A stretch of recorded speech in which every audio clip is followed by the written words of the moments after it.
My name is Abhilasha. The program's name is Abhilasha.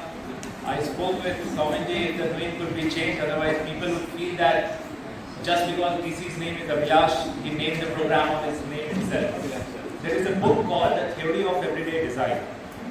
I read that book around 2 years back. And it's one of those books which stay with you. If you ever happen to get a chance, we'll make sure that that book copy is available in our district library as well. I will encourage all of you. In fact, we'll make sure that 5 to 10 copies are present over there. And we'll request you that whenever you feel like you should come down there, you should take out that book and you should read that book. Because that book personally changed my life. And I'm not saying that just because we are in a design thinking workshop.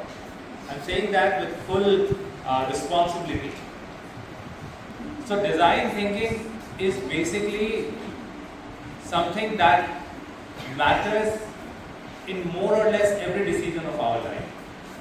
It will matter even in how you are going to plan your vacations. It matters even in how you are going to plan your studies. You all are class 9, 10 students, correct? Muneshwar ji, please. You all are class 9, 10 students? 11, 12? 11, 12, right. So 11, 12 students, now the amount of studies that as a class 11, 12 student you have to do is much more than as class 10 student, correct? Correct? So how you are going to plan your entire day so that you can cover your studies is again something that can use design thinking.